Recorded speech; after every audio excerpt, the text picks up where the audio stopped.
Okay, welcome to the third and final video of Cnidarians. This is the class Anthazoa. It's the largest of the Cnidarian classes with lots of different species. So soft corals, sea anemones, and hard corals. They're probably the prettiest of the different Cnidarians.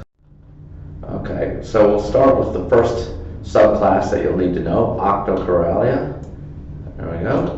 Includes Gorgonian fans, sea whips, and soft corals. These would be the most familiar sort of Gorgonian sea fans that people would be familiar with. But we have Gorgonians in New Zealand as well, and soft corals like these dead man's fingers, sea pens you might be familiar with in Fiordland. Okay. And then we've got Zoantharia, which is the second subclass, and two orders that you'll need to know, which are Actinaria, anemones, and then Scleractinaria, which means sclera is a root that refers to rock, hard, or stony corals. Alright, so we'll start with the anemones, which have a typical body form like this. And then your corals are hard reef building corals like so. Alright, let's look at the general characteristics of Anthazoa. No medusa stage. So these things are benthic. They don't have a swimming free stage, although they do have, they can use planula larvae to before they settle. But no planktonic stage that is going to produce its own gametes. Okay, so solitary or colonial, they have sexual reproduction by broadcast spawning and quite amazing coral spawning events. And then asexual reproduction by budding off from the parent, often to form large colonies. And all the polyps in a colony will come from a single original polyp, just like we saw in the hydrozoa. So here are a couple of the Octocoralians, sea whips and soft corals. These ones are generally soft-bodied and flexible and always in colonies. Again, they're the same photo that we saw before. Okay, they have 8 tentacles. You always know an Octocoralian, you'll swim up to dead man's fingers, something, and or a sea pen. You can look at it, and the polyps will have 8 tentacles, very distinct. Okay. They rely on water currents, so you're often found in reef areas with high currents, okay, or exposed hard foul ground, hard rocky areas is where you'll find the Gorgonians. You can find them in the some of these things in the bottom of the piles on places like Pilot Bay and the Wharf. And these things feed during the day for the most part.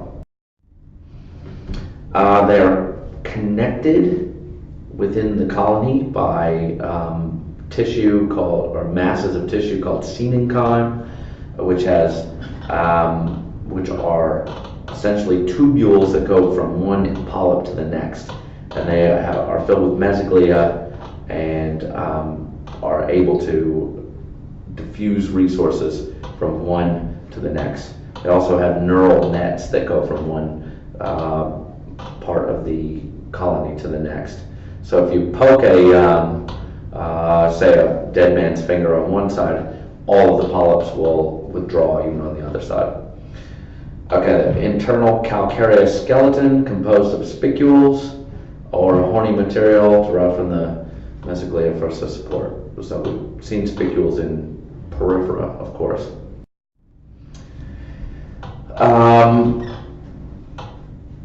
This is a nice picture of the semenchyme with the little microtubules going through that structure, going from one colony to the next, or one individual within the colony to the next.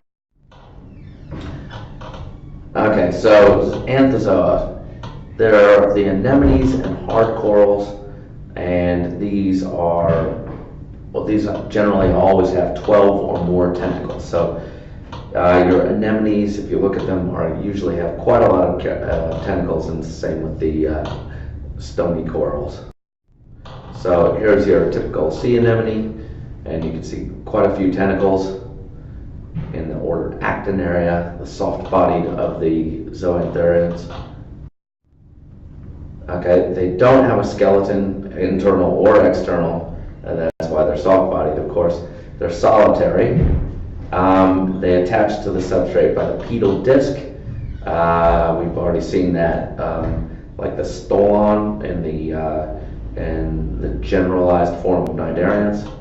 And they generally, the typical polyp form that we've already explained, except for they now have a little bit more complexity in that they are divided by a filament, a membrane called a septa.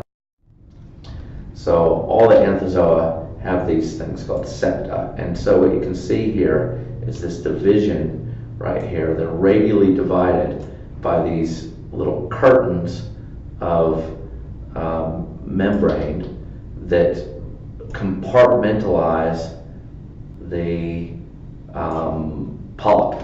Okay, so that's a little more complex than the hydrozoans, which can have a lot less tentacles than 8. Okay,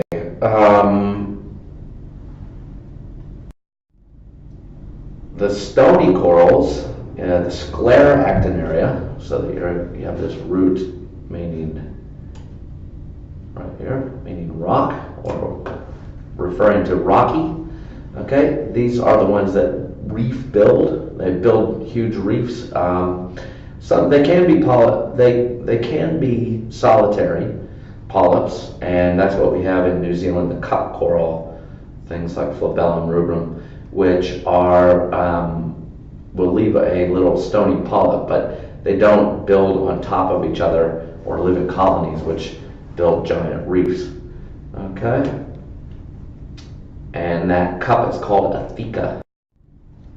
And here you see the theca, which is all of this calcareous calcium carbonate structure into which the polyp can withdraw for protection, and they build into the substrate for these colonies to live on.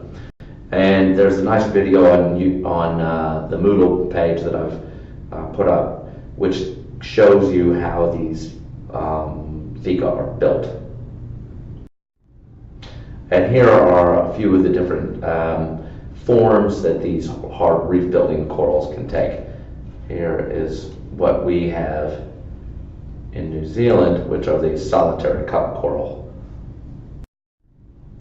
Here are the corals with their polyps extended at night, or the tentacles extended out of the polyp. And this is one of the forms called a staghorn coral. This is a form called an elkhorn coral amidst seagrass. Finger corals, and there are all sorts of different kinds of coral, like brain corals and plate corals, and lots of different types of forms that these things can take. One of the interesting things about these stony corals is you can age them by taking a core, and they grow on top. They build layers on top of themselves, so they have fast growing periods and slow growing periods in the different seasons, and so you can age these like a tree, where you can see how old these things are. That's how we know how old that big mama coral head, which is thousands of years old, is. Okay, again, like we said, they feed at night, and they withdraw to avoid the attention of grazing things like parrotfish during the day. During the day, though, they do feed, and they get something like 95% of their nutrition, up to 95% of their nutritional requirements from something called Zoantharia, which are little tiny algae that live within the mesoglea of the coral polyp. And this is a beautiful symbiotic relationship, because the Zoantharia, which is, we'll go over this in class a little bit more, but the Zoantharia, which are essentially plants, get organic material like phosphorus and nitrogen and carbon dioxide, so they can carry on photosynthesis, and then they make sugars by carrying on that photosynthesis, and also release oxygen, and so that's very good for the animal, especially in a nutrient poor environment or a food poor environment. That's why there's not a lot of microalgae growing out in the water column, which is why it tends to be such a beautiful, crystal clear water when you dive in the tropics. Warm water doesn't hold a lot of nutrients, and therefore not a lot of microalgae. So the Zoantharia actually give a lot of the coral their coloration, and these could be bleached out. Let's have a look at a couple of pictures. Here you can see the little individual brown algal cells living within the tentacle. And up here you can see the little cnidocytes with the nematocysts ready to fire. So they've got the food capturing end and defensive end at the top of the polyp tentacle, and then down the tentacle they're growing a lot of food with the algae, the Zoantharia, in the mesoglea.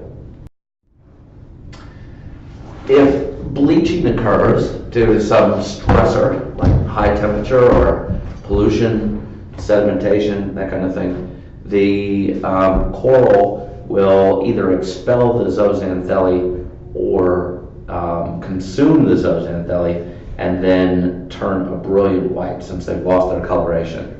The coral can either survive, will either die, or it will be re-inoculated with the Zoantharia and recover.